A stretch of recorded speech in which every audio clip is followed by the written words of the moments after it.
Hello guys, welcome to my new lecture. So previous lecture में हमने closure set की थी, उसके बेस पे कुछ थ्योरम्स की थी। सो आज के लेक्चर में हम कर रहे हैं क्लोज़र ऑपरेटर की। क्लोज़र ऑपरेटर क्या होता है और कुछ की क्लोज़र एक्सियम्स के बारे में हम पढ़ेंगे कि वो क्या होती हैं। Characterisation of topological space in terms of closure operator. Topological space को हम पढ़ेंगे in terms of closure operator. Define closure operator on set X. डिफाइन करो क्लोजर ऑपरेटर क्या होता है और वो एक टोपोलॉजी किस तरीके से बनाता है।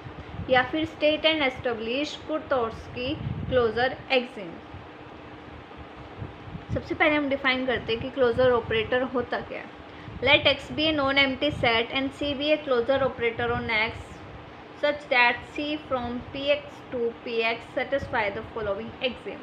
x को हमारे पास एक नॉन एम्प्टी सेट होता है, C को हम डिनोट कर रहे हैं क्लोजर ऑपरेटर ऑन x, जो इस तरह की मैपिंग डिफाइन करता है। ये जो मैपिंग है वो सेटिस्फाई करती है कुछ axiom such that closure of phi equal to phi A contain होगा अपने खुद के क्लोजर ऑपरेटर के अंदर।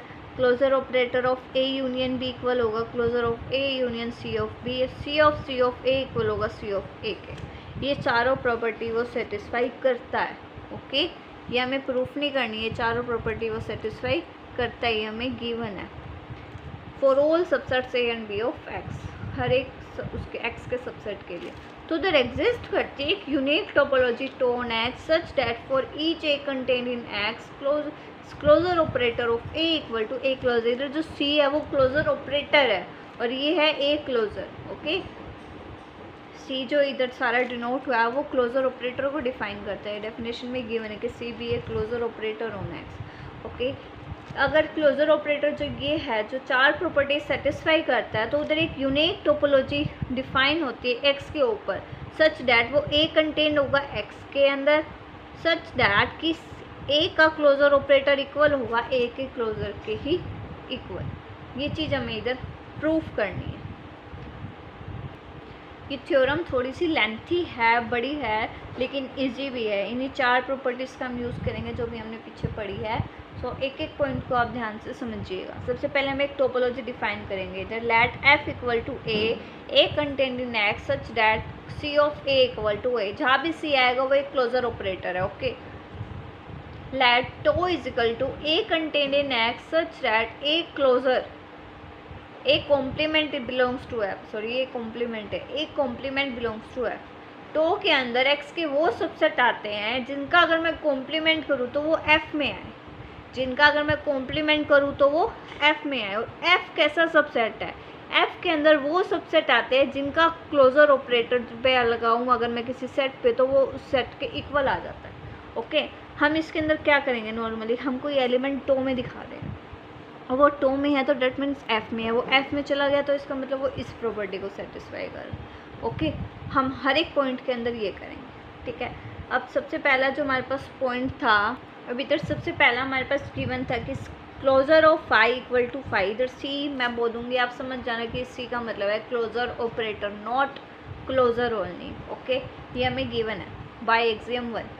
ठीक है, हमें ये एक्सियम प्रूफ नहीं करनी है, हमें ये डिफाइन करना है कि वो एक टोपोलॉजी जो है इंड्यूस करती है और उस टोपोलॉजी किस तरीके से इंड्यूस करती है सच दैट उसका क्लोजर अगर मैं निकालूँ, उसका क्लोजर ऑपरेटर निकालूँ तो वो उसी सेट के क्लोजर के इक्वल आएगा। ठीक है, यानी कि C of A equal to A closure. हमें ये चीज़ प्रूफ करनी है इसके अंदर उन चार एग्जाम्स का यूज़ करते हुए। ये पहली एग्जाम हमें गिवन थी, C of phi equal to phi है। ओके, अब हमें पता है फाई बिलोंग करेगा एफ के अंदर। फाई एफ के अंदर कैसे गया? क्योंकि एफ के अंदर कैसे एलिमेंट आ रहे हैं जिस पे अगर मैं सी लगाऊं, मतलब अगर मैं किसी सेट पे सी लगाऊं तो मुझे वही सेट मिल जाए, यानी कि ब्रैकेट में और इक्वल टू के इस साइड दोनों जगह सेम सेट हो। ए पे मैंने सी लगाया तो मुझे ए ही मिल गया, फाई पे मैंने सी लगाया तो मुझे फाई ही मिल गया, तो वो किस में चला गया? एफ में, क्योंकि एफ ही माना था मैंने ऐसे सेट को जिस पे मैं अगर मैं किसी सेट पे सी लगाऊं मुझे वही सेट मिल जाए, तो वो किस में जाएगा? एफ में। सो फाई किस में चला गया? इधर से एफ में। सो फाई का कॉम्प्लीमेंट, क्योंकि अगर उसका कोई सेट जो है फाई में है तो उसको टो में लाने के लिए डैट मीन्स उसका कॉम्प्लीमेंट किस में जाएगा? एफ में। अगर मैं फाई का कॉम्प्लीमेंट निकालूंगी तो क्या आएगा? एक्स, और एक्स किस में जाएगा? टो में। ओके, ये हमारे इधर से प्रूफ होगी। सबसे पहले हम दिखा रहे हैं ना कि एक टोपोलॉजी हमने बनाई है कि ये टोपोलॉजी है एक्स पे। सो एक्स किस में चला गया, टो में। अब एक्स कंटेन होगा सी ऑफ एक्स के अंदर। एग्जाम 2 हमने पढ़ गया कि ए कंटेन होगा सी ऑफ ए के अंदर। ओके, अभी हमने पीछे 4 एग्जाम्स देखी ना क्लोजर ऑपरेटर की, वही लिखी है। So also see of x भी कंटेन होगा एक्स के अंदर। सी ऑफ एक्स किसके इक्वल आ गया, एक्स के। अब किसी सेट पे अगर मैं सी लगाऊँ वो उसी के इक्वल आ जाए तो वो किस में चला जाएगा, एफ के अंदर। तो उसका कॉम्प्लीमेंट किस में जाएगा, फाई में। तो एक्स का कॉम्प्लीमेंट क्या होगा, फाई, और फाई किस में आता है, टो में। सो फाई किस में चला गया, टो में। सो जो O3 ऑफर प्रॉपर्टी होती है हमारी टोपोलॉजी प्रूफ करने की, सो वो सेटिस्फाई होगी। अब हम इसकी यूनियन और प्रूफ करनी है, यूनियन और इंटरसेक्शन। यूनियन के लिए देखो हमने क्या किया इधर, let A alpha where alpha belongs to some cap be any family of members of tau. मैंने टो के मेंबर की कोई फैमिली ली, टो की फैमिली है तो टो की प्रॉपर्टी को क्या करेगी, ये सेटिस्फाई। टो की प्रॉपर्टी क्या कहती है कि उनके कॉम्प्लीमेंट अगर मैं निकालूँ, ये हमने इधर दिखाया कि टो के अंदर आते कैसे सेट है, अगर मैं उनका कॉम्प्लीमेंट निकालूँ तो वो एफ में जाएंगे, right. So that means A alpha का कॉम्प्लीमेंट किस में जाएगा, एफ के अंदर, है ना। अब अगर मैं इसके ऊपर सी लगा दूँगी, एफ के अंदर गया ना वो, एफ क्या कहता है, टो क्या कहता है कि उसका कॉम्प्लीमेंट जाएगा एफ के अंदर। अब वो एफ के अंदर चला गया तो एफ की प्रॉपर्टी को सेटिस्फाई करेगा। एफ की प्रॉपर्टी क्या कहती है कि अगर मैं उस सेट पे सी लगाऊंगी तो मुझे वही सेट मिल जाएगा, राइट।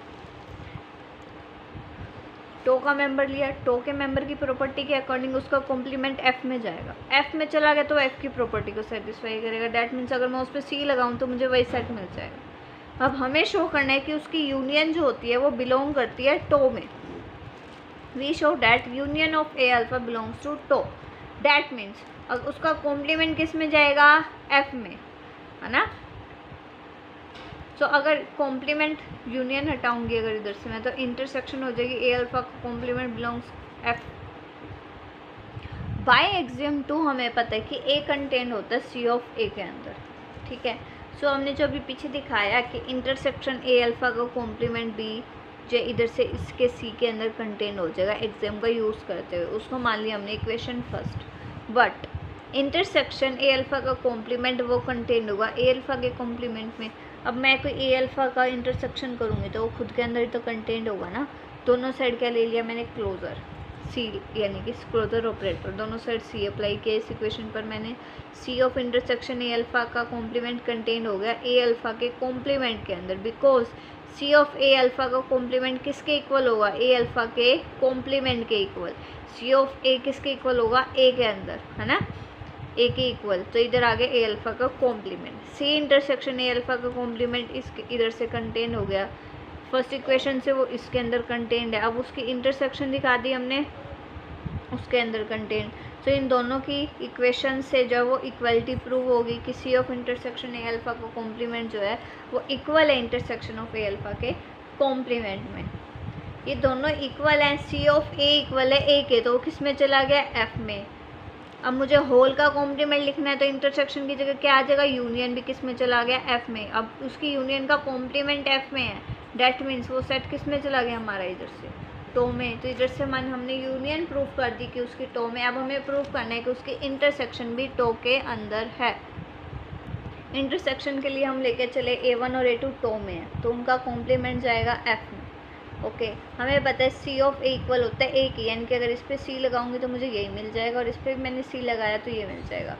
ऑल्सो बाय एक्सियम 3 हमें क्या कहती है कि क्लोजर ऑफ A1 का कॉम्प्लीमेंट यूनियन A2 का कॉम्प्लीमेंट जो सेपरेट हो जाएगा, यूनियन के साथ अलग अलग सी लग जाएगा इन पे। तो सी ऑफ A1 इंटरसेक्शन A2 का कॉम्प्लीमेंट इक्वल हो जाएगा A1 का कॉम्प्लीमेंट यूनियन A2 के कॉम्प्लीमेंट के। सी ऑफ ए इक्वल किसके होता है, ए के। अब सी ऑफ ए किसके इक्वल होता है, ए के, यानी कि इसी के इक्वल हो गया ये यूनियन था। होल का कॉम्प्लीमेंट बनाने के लिए यूनियन का क्या हो गया, इंटरसेक्शन। तो ये अलग अलग कॉम्प्लीमेंट था, वो होल का कॉम्प्लीमेंट हो गया। तो इधर से क्या हो गया, सी ऑफ ए किसके इक्वल हो जाएगा, A1 इंटरसेक्शन A2 के कॉम्प्लीमेंट में किस में चला गया, वो ए। सी ऑफ ए इक्वल आ गया इसके, तो किस में चला गया, वो एफ के अंदर। एफ के अंदर चला गया तो उधर से उसका कॉम्प्लीमेंट जो है किस में चला जाएगा, टो के अंदर। उधर से हमारी क्या प्रूफ हो गई, उधर से हमारे पास ये आ गया कि मतलब वो टोपोलॉजी बना रहा है, 5 भी बिलोंग कर गया, x भी बिलोंग कर गया, उसकी यूनियन भी आ गई उसके अंदर और उसकी इंटरसेक्शन भी आ गई है उसके अंदर, hence tau is topology for x। अब हमें प्रूव क्या करना था कि सी ऑफ ए इक्वल होगा ए क्लोजर के। हमने इधर पहले दिखा दिया कि वो इंड्यूस करता है topology. Okay, now we have to show that this by axiom 4 c of a equal to c of a। और हमें पता है कि c of a जो है वो बिलोंग्स करता है f में, बिकॉज अगर c of a इक्वल आ जाए उसी के इक्वल तो वो f के इक्वल होता है। c of a क्या होता है? Close set. Okay, by axiom 2 हमें पता है a कंटेंट होगा c of a के अंदर। c of a क्या होगा? Close super set of a। But हमें पता है ए क्लोजर जो है उसका स्मॉलेस्ट क्लोज सुपर सेट एक होता है ए का जिसको वो कंटेन करता है। सो ए क्लोजर कंटेन होगा सी ऑफ ए के अंदर। ऑल्सो कोई भी सेट खुद के अंदर कंटेन होता है। ये सारी थ्योरम्स आपको याद रखनी होंगी, ये सब हमने पढ़ी हैं। ये एक्सियम्स जो थी हमने अभी क्लोजर ऑपरेटर की डेफिनेशन के अंदर पढ़ी थी। इन एक्सियम्स का प्रूफ नहीं करना, इन एक्सियम्स का यूज़ करते हुए हमें बताना है कि वो एक टोपोलॉजी इंड्यूस करता है जो कि यूनिक होती है और वो ये वाली इक्वेशन को सेटिस्फाई करती है। ओके, कोई भी सेट खुद के क्लोजर के अंदर कंटेन्ड होता है। एक क्लोजर जो स्मॉलेस्ट क्लोज सुपर सेट होता है ए का। अब कोई भी सेट कंटेन होता है खुद के क्लोजर के अंदर और सी ऑफ ए जो है वो कंटेन्ड होगा सी ऑफ ए के क्लोजर के अंदर। अब ए का क्लोजर कंटेन्ड है सी ऑफ ए के अंदर और सी ऑफ ए कंटेन्ड है सी ऑफ ए के क्लोजर के अंदर। ए कंटेंट है इसके अंदर, सी ए कंटेंट है इसके अंदर। इन दोनों इक्वेशन से हम कह सकते हैं कि सी ऑफ ए इक्वल होगा ए क्लोजर के इक्वल, हैंस प्रूव्ड। ये थ्योरम थोड़ी लेंथी थी और थोड़ी कंफ्यूजिंग भी है, बट इसकी रिटन प्रैक्टिस ज़रूरी है क्योंकि इसके अंदर हर एक डेफिनेशन का यूज़ हो रहा है, हर एक छोटे से छोटे पॉइंट का यूज़ हो रहा है। कहीं एक सेट खुद के क्लोजर के अंदर कंटेन होता है, उसका एक क्लोजर जो स्मॉलेस्ट क्लोज सुपर सेट होता है जो ए को कंटेन करता है। अंदर इसकी चारों एक्सियम्स का यूज़ हो रहा है क्लोजर ऑपरेटर की। सो इसकी रिटन प्रैक्टिस ज़रूर करिएगा। सो आज हमारा जो है क्लोजर का भी टॉपिक कंप्लीट हो गया है।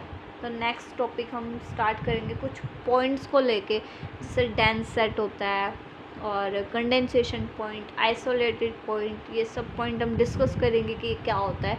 इनके बेस पे कोई थ्योरम नहीं है, इनकी डेफिनेशन एक आधा एग्जांपल देख लेंगे कि ये क्या होते हैं, इनको कैसे निकाला जाता है। अगर आपको कोई भी डाउट आता है तो आप उसे ज़रूर शेयर कीजिएगा। तो आज हम यही करते हैं बस। If you like my videos then please subscribe my channel and share my lectures with your friends. Thank you so much for watching my video.